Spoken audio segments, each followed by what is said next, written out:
So I think to me, the key point with heirloom, an older variety probably might have a story. The trouble is now I've been seeing, especially with tomatoes, they're calling them modern heirlooms. Modern? How could it be modern? That's got to be up there with military intelligence. I don't know. Yes.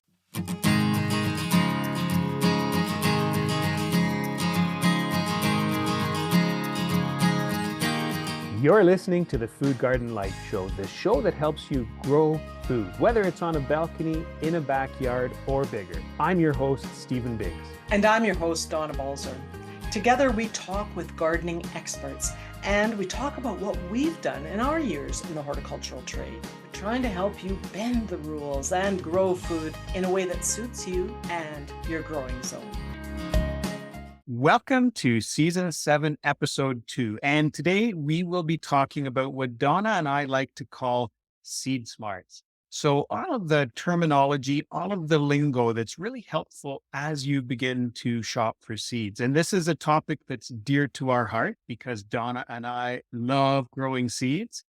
And it's also a topic that we teach about every year. We run a class on seed smarts. So Donna, are you excited about talking about seeds today?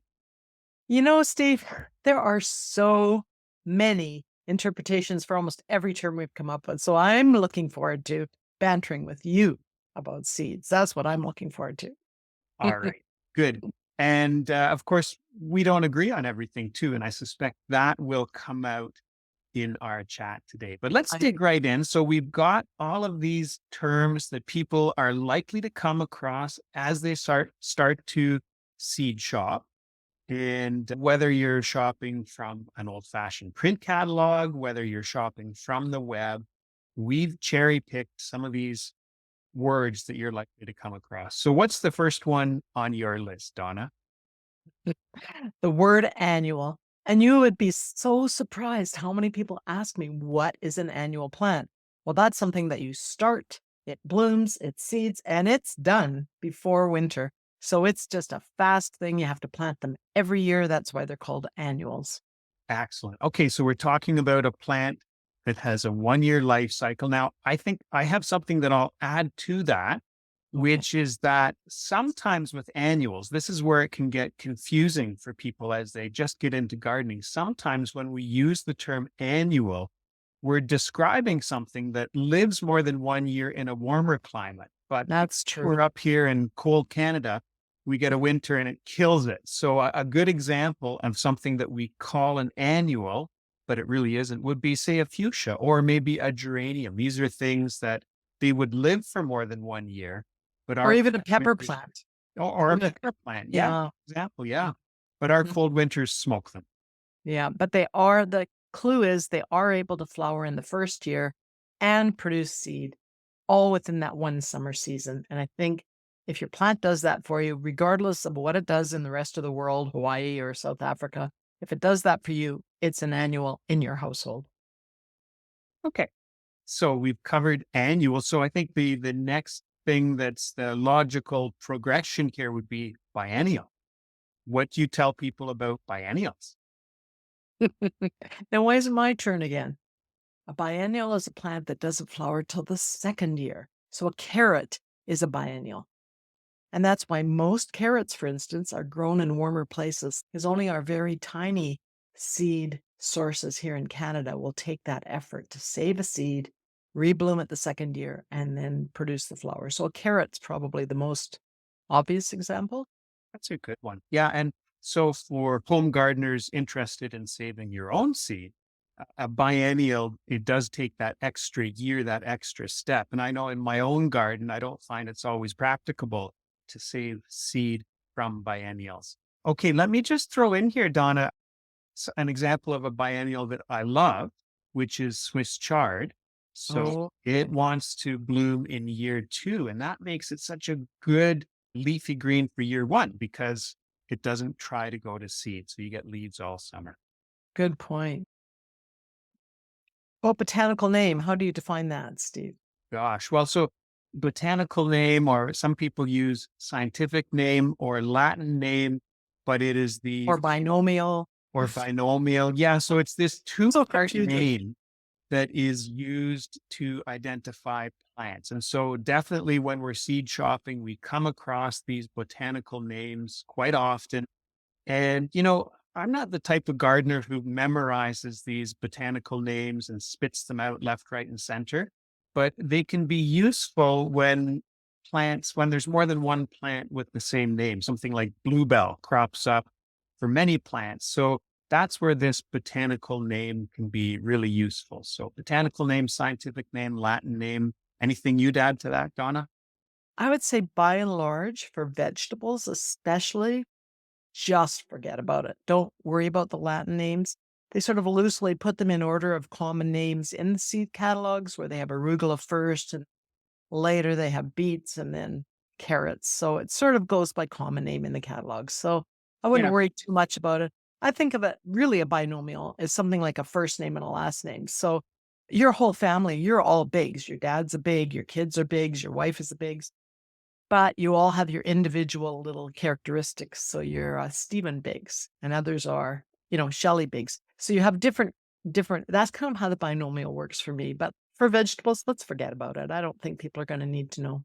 fun way to put it. Yeah, I agree. So let's forget the botanical names for vegetables unless you're going for totally obscure, weird things. I like that. That's a good way to do it.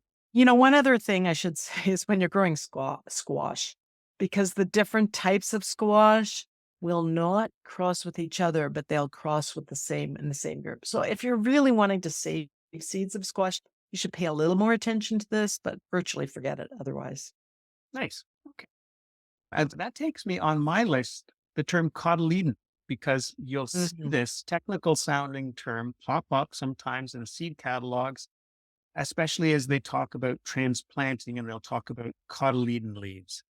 And what we're talking about here is just also known as the seed leaves, these first leaves that come out, and they look different from any leaves that come afterwards. Those are the cotyledon leaves. And what would you add to that, Don? I would just say with cotyledon comes the word true leaf. So people like, these look like leaves because there's these little green stems. Like think of a tomato. They have those little narrow leaves that come out. Those are the cotyledons or seed leaves because they're tucked inside the seed.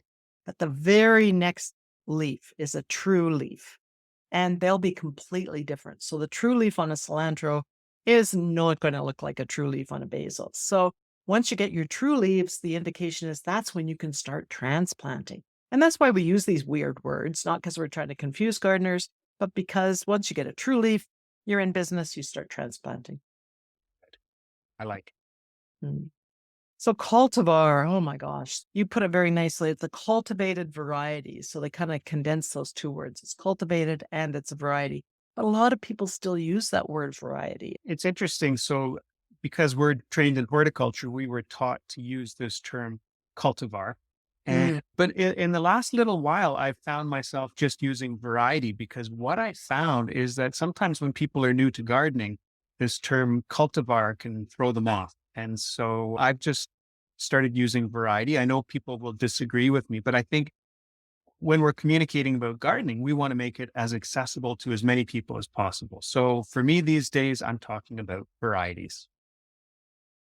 Good point. So we also come across days to maturity when we're going through seed websites, seed catalogs, and this is a really interesting one. And it's really important for people like us who have sometimes shorter growing seasons than we would like. I guess you more so than me being there in Calgary, which is like this super short growing season. When we talk about days to maturity, we're talking about it gives us a reference to how long a crop takes to be ready to harvest.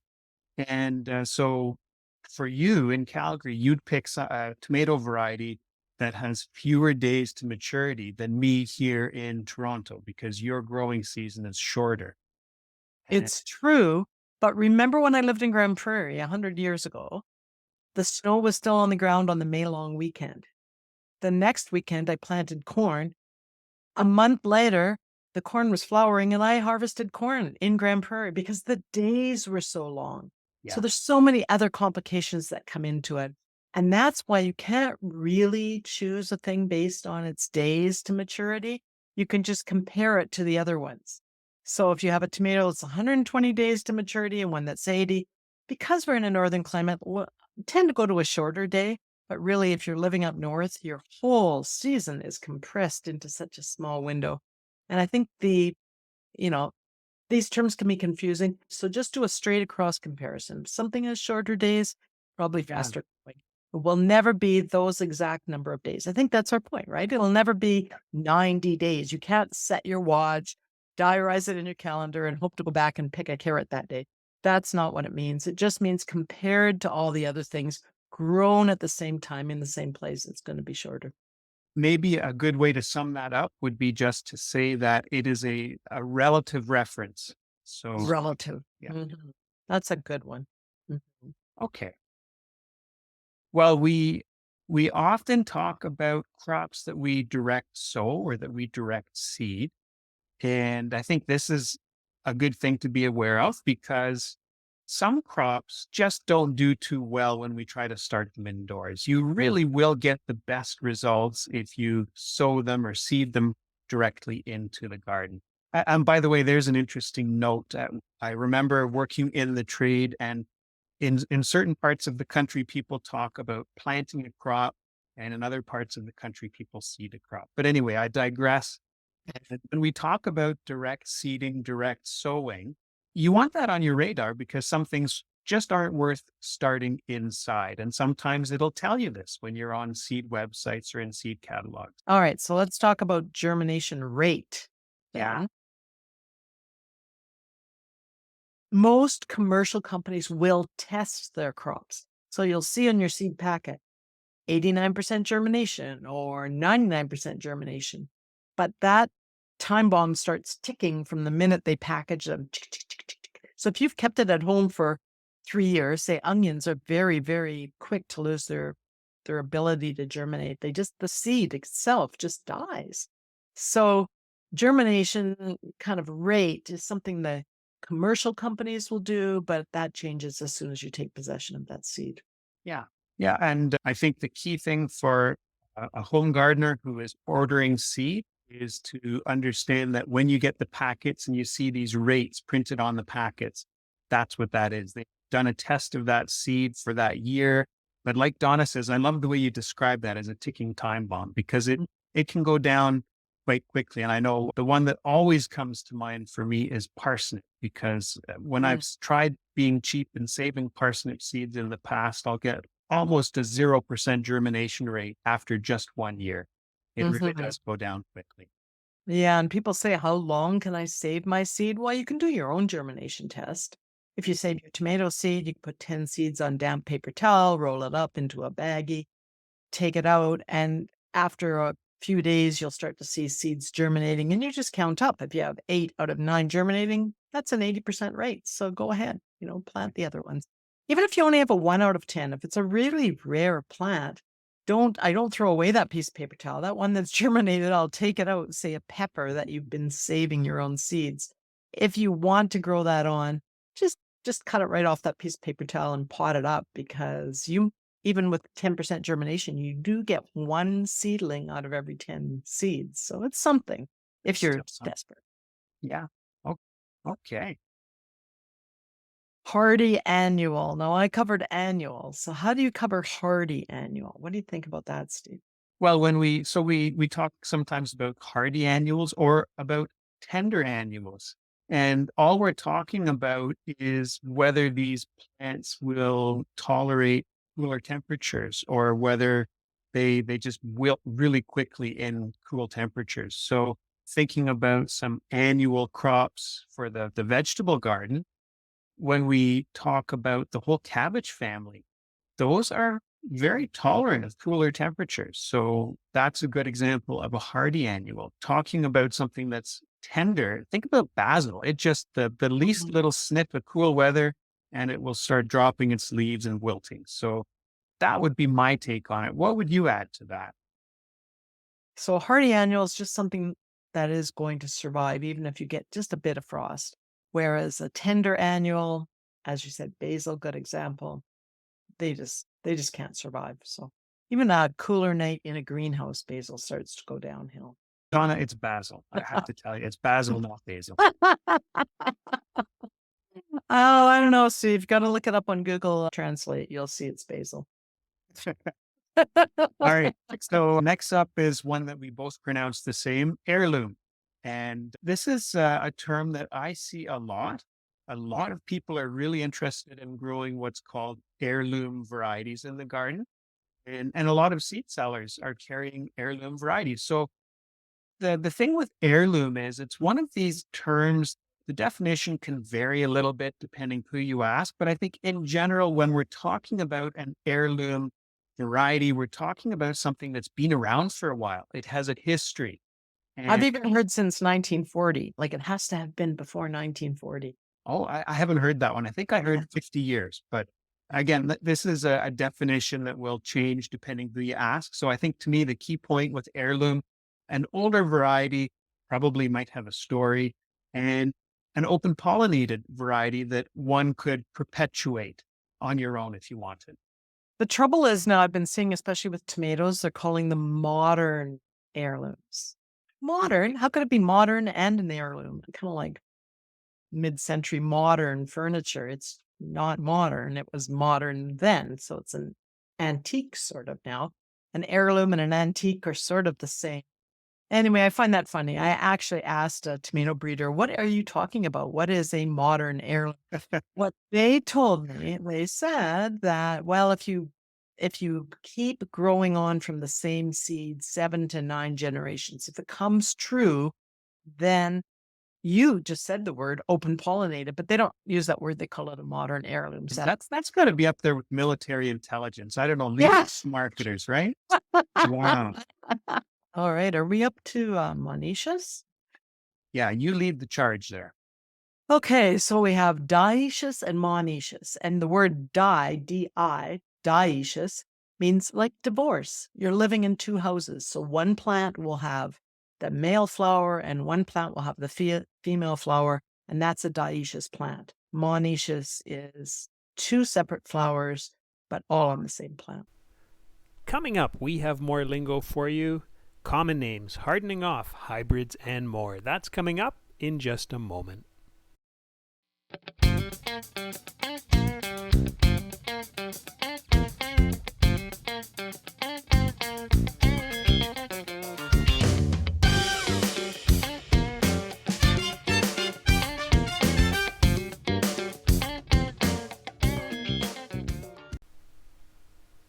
Some quick shout outs today, and first of all, Dan, thank you for your welcome back. It's sure nice to be back doing the podcast again. Also had some nice feedback on the new posts on the website about seed company lists and lists of nurseries. So thanks to Julie and Brendan who sent in some additions to that. And Lola, thanks for your feedback. In my most recent newsletter, I included a picture of the new cold smoker that I built in my backyard. So a shout out to Arlen, who enjoyed that, and to Tony, who sent a note about microgreens and wondering about my tips. And I have an article on the website, foodgardenlife.com, all about growing microgreens. Lots of details and talking about how to make it as easy as possible. If you're enjoying today's episode, all about seed lingo and seed shopping, head over to foodgardenlife.com because there's a whole article about it with all of what we're talking about today and more.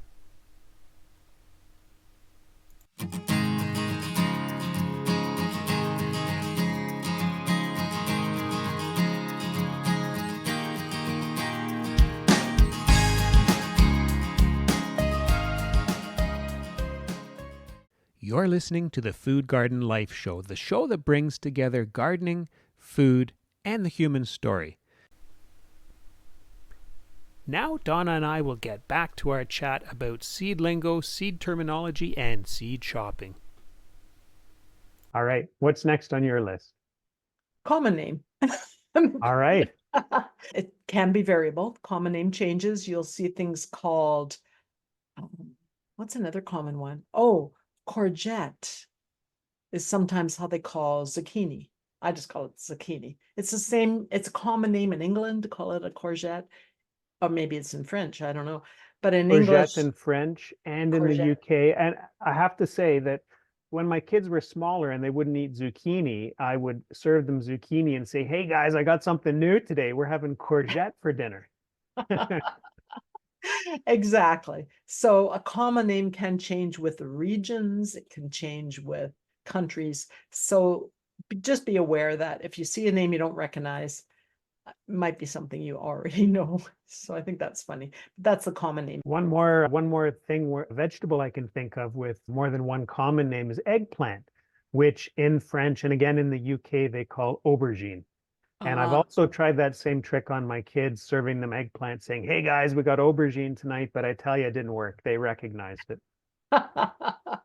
For sure. You have to, might work for preschoolers and not beyond that. Yeah. We talk about hardening off a lot, Donna, when we're talking about growing seeds. And as you're reading through websites and catalogs, you might see the recommendation to harden off your seedlings. And what we're talking about there is getting those little seedlings that we've started indoors used to those harsher conditions outdoors. So those conditions outdoors, it might be more windy, the light is probably brighter, and the temperature might be different, either hotter or colder. So as we talk about hardening off, it's just gradually introducing those tender little seedlings to those harsher conditions. So putting them out for a little bit each day, often in a shaded spot so that they're protected. And I would just say, don't rush the hardening off. Too many years I've been impatient, tried to compress what should take at least a week into a couple days, and I totally smoked my seedlings. And I would even say if you've grown the seedlings in a greenhouse or a cold frame or a little hoop house, even there, they've been protected from the full brunt of the sun. And they've been protected from the wind. And you put those little fragile seedlings out, they're going to be sturdier than the ones you grew inside, but they're still going to need hardening off. So you could get away with 3 or 4 days, put them on your doorstep so that they're out of the harsh wind, out of the full sun, and it'll be fine. It'll all be good. Good. Okay, what's next on your list? Well, hybrid, how would you explain that? Well, a hybrid is when we take two different varieties and we cross them and hope to get the best traits from each variety. So often we'll create hybrids that have more disease resistance, or they might give us a harvest earlier, or maybe they're shorter or taller. There's some kind of desirable trait. And so if we're talking about hybrids, say, we're talking mainly about vegetable seeds today, we're talking about hybrids within the same species of plant. You can actually have hybrids that are hybrids of two different species, but I think today we're talking about hybrids of the same thing. So crossing this tomato here that has good disease resistance with that tomato there that has maybe nice fruit or something like that. So that's a hybrid. And I think if you're seed shopping, know that hybrids tend to be more expensive because it's very laborious to create these hybrid seeds. And you'll usually find hybrids at the mid-size to the larger seed companies, because what happens is they get produced in even bigger companies that then resell to seed companies that repackage them. Now, I'm an F1 buyer. F1 is the first generation, but they have to emasculate. Can you believe? I'm surprised you didn't use that word, Steve. Emasculate. So they have to take off the male part before they cross them so that they don't get an accidental cross. I should say that I like to save a lot of my own seeds, or I get lots at the seed swaps here, but there are a few hybrids that I buy. So I like to get the downy mildew resistant basil. I look for a hybrid that's resistant to that disease. I look for sometimes an early tomato because I want to have the first tomato on the block. I'm with you. I like a few F1s, a few heirlooms. I do it all. All right, what about just none of those modern heirlooms, right, Donna? Actually, I have tried some of the modern heirlooms. I have some of the little micro tomatoes that have just recently been bred that have cherries on them, but they're very small compared to just the determinate tomatoes. Hey, we didn't even talk about that. There's so many terms when it comes to growing, isn't there? There's just so many terms. Let's jump to last frost date, because I think this one is important for people. And so maybe you can lead the charge on this. What do you tell people about last frost date? Well, last frost date to me means the last frost in the spring. not the last frost in the fall. It might mean that to some people, but to me, the last frost date is when is it going to stop freezing in the spring? And of course, with global warming, with climate change, we don't know anymore. It used to keep freezing until at least the end of the first week of June in my area because of the very high elevation, but that's where all these really weird sort of common things came up, like always plant on the May long weekend or whatever, because most areas that was their last frost date. But it's quite variable. It's changing all the time. You just have to watch and be careful. But last frost date refers to that spring day where you might still get a heavy frost. I have two things to add to that. So first of all, it's an average. So even if it was, say, May 15th in whatever area you are, that means it's an average date. So it could be earlier and it could be later. And then thinking about how we use this last frost date in our growing, it's kind of like a guidepost, I think, when we're determining when we're planting our seeds. A lot of times, say with tomatoes, we'll say plant tomatoes 6 to 8 weeks before the last frost date. That's when you start your tomato seeds indoors. So you can think of that last frost date for your area as a guidepost. We come across pelleted seeds a lot, and this is a really interesting one. So what you'll notice if you're looking at the prices when you're seed shopping and you see pelleted seeds, you'll see that those cost far more than the other seeds, because what's happened here is that the seed has been built out, often with a very fine clay, to give this nice round pellet. And the reason that that is done is because it makes them easier to work with, especially if you're using seeding machines. So I think for me, pelleted seeds is something that is used more in commercial production or really big gardens, but they are available to home gardeners. And the main thing to know is that you'll pay more for them. Donna, what would you add to that? As you say, it just makes it easier if you're in a large commercial operation. It also means every seed counts. Simply pelleted it, it's larger. You can actually see the seed, and some of the really expensive types of hybrid or F1 lettuce, for instance, has been pelleted. Just something to keep in mind. You get fewer seeds, but they'll be easier to plant. I want to jump ahead if that's okay. Can we jump ahead to treated seeds? Because I got really stung on that one. Oh yeah, this is a good one because a lot of people aren't sure what's treated seed is, what's untreated seed. So you lead the charge on this one. So when I was much younger, I didn't know. And I thought, treated, oh, that sounds nice. I better order the treated seeds. And then they came, the beans came, specifically beans and corn, came from the supplier, and it was pink. And when I looked it up, that's actually a fungicide. And I don't actually, in my household, like to buy seeds that have already been treated. It's kind of a euphemism. It means they've got chemicals on them. And I was very unhappy with that. And I still have those seeds. I haven't actually planted them years later. And so treated seeds is just a euphemism for we've put some chemicals on them so they won't rot when you plant them. So beans and corn are common examples of that. If it's an organic supplier, it won't treat the seeds. And they will sometimes sell a treated seed beside an untreated seed. So just be aware and move ahead with that.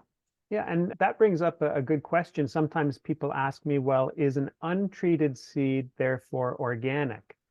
And it might be, but it might not be. So if you were shopping for organic, if that was your goal, then you would want to ask that question. Yeah, and so sometimes they'll sell treated, untreated, and organic as 3 categories of the same seed in the same catalog. Okay. Yeah, no, you had some crop-specific lingo. Do you think we should go through that? Absolutely. So let me lead the charge on this one. So talking about beans, you will come across bush beans, you'll come across pole beans, you'll come across runner beans. So I guess as we talk about bush beans, we're talking about shorter beans. Some might need support, but some of them will stand up on their own. They're more compact plants versus, I think a pole bean really describes it well. It's something that vines up a pole, as does a runner bean. So those definitely need some kind of trellis. What would you add to that? I would add that the bush beans are usually sort of providing all your food at once. So they'll have a bit of an extended period, but it'll be shorter and more compact. So there's lots of special lingo with beans, that's for Yeah, sure. and here's one more little thing to think about. So pole beans versus runner beans, they're both vining, but Mm-hmm. if you're in a cooler, more maritime climate, you're more likely to get more from a runner bean than a pole bean, which needs a little bit more heat. Okay, so with beans, we were talking about the bush beans and then these vining beans. With peas, you can get taller pea varieties too. So if you're seed shopping and you see that it's a vining pea, that means it's getting much taller. So something that you will want to trellis. Right. And there are a few different varieties out there. The one I've grown over the years is one called tall telephone. That's one that's been around forever. But I think the key message with peas, you can have vining peas or you can have these more compact ones.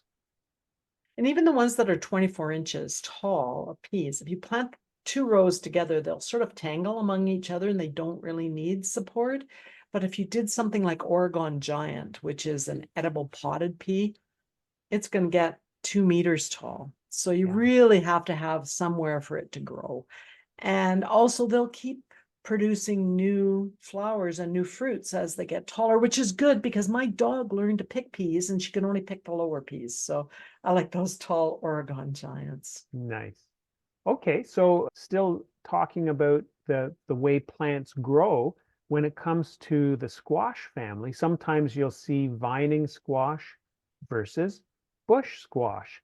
And particularly you see this when we get into the summer squashes, and some of them have a climbing habit, and some they're still big plants, but it's more like a bush form, so they stay within one area. So um, this can be really good to watch out for if you're looking to do some vertical gardening. And a lot of the summer squash are more bush-like, but I wanted to squeeze a squash into a space to do some vertical gardening this past summer. And there was a nice vining zucchini variety that allowed me to do that so I could trellis it upwards. So that's where I think that distinction can be really important. Right. So read the fine print. There's going to be something special. And that's really true of tomatoes. Hmm. Sometimes they'll say, I mean, they sell these little tomato towers, which are only 2 feet tall, 3 feet tall. They're very small. And people think, well, that's good. That'll be fine. But that's only good for a determinate tomato, which only gets that tall. Well, how big do these indeterminate tomatoes get, Steve? Oh, they just keep growing and growing and growing as long as weather permits. And in fact, when they grow them in the greenhouse industry here in Ontario, they keep growing upwards and they're growing them on a twine. And so they will lower that twine and just coil the stem on the ground because that tomato keeps getting taller and taller and taller. So an indeterminate tomato, a vining tomato, keeps getting taller. Yes, and we do have that's happening in our greenhouse suppliers here too. They let them they bend the whole plant over and then they bend them over again. And I've been told they can get 30 or more feet high, and that's 10 meters. So that's a lot. That's a lot of height. They have to bend them over so that they can reach them. Because of course, once the old vines have finished, once they produce those lower tomatoes, they aren't going to go back and produce lower tomatoes. They're always producing on the newest growth. So I think Yeah. that's just a lot of fun. I think that's really great. And that's a lot of terms. Yeah. And So again, a lot of those terms will expand a bit more in other times and other places, but I think that's a lot of terms that we okay, can. I got one more to throw in. You can't cut me off quite yet, Donna, because we Oh, talked I about see. determinate tomatoes, indeterminate tomatoes. There's also semi-determinate, which is somewhere in the middle, but there's one more. This is what I want to get to. There's also something called the dwarf tomato. Have you ever grown those? Oh, I have. I have grown the micro dwarf tomatoes, which Okay. never get more than just, say, a foot tall, which is very exciting. Again, it's one of those modern heirlooms. It's a new invention in horticulture, and I'm excited about it. Well, I think because we have a lot of urban gardeners tuning into what we're doing, I think that dwarf tomato, if you're doing container gardening and you want something very compact, that's a good note to finish on, a dwarf tomato. All All right. right. Well, that was fun, Donna. Thank you for Mhm. talking through that with me. And I think I will be starting to look through my seed list in the next couple days, getting ready to order. Well, let's come back and talk about some of the other things. Today we did the lingo. Next week, why don't we get together and discuss the rest of the catalogs as people start doing their seed ordering for the spring. Sounds good. We'll see you next week. All right. We'd love it if you drop by to say hi online at foodgardenlife.com. We have articles about growing fruit, veg, using your homegrown produce, also about growing figs and lemons in cold climates. So say hi. Tell us the topics that would help you grow more of your own. And you'll also get to see the faces that go with these voices that you hear on the podcast. While you're at foodgardenlife.com, also grab our free newsletter. Subscribers get the subscriber-only cold climate fig guide and small space food gardening tip sheet. You're listening to the Food Garden Life Show. I'm Stephen Biggs. And I'm Donna Balzer. Thanks for tuning in.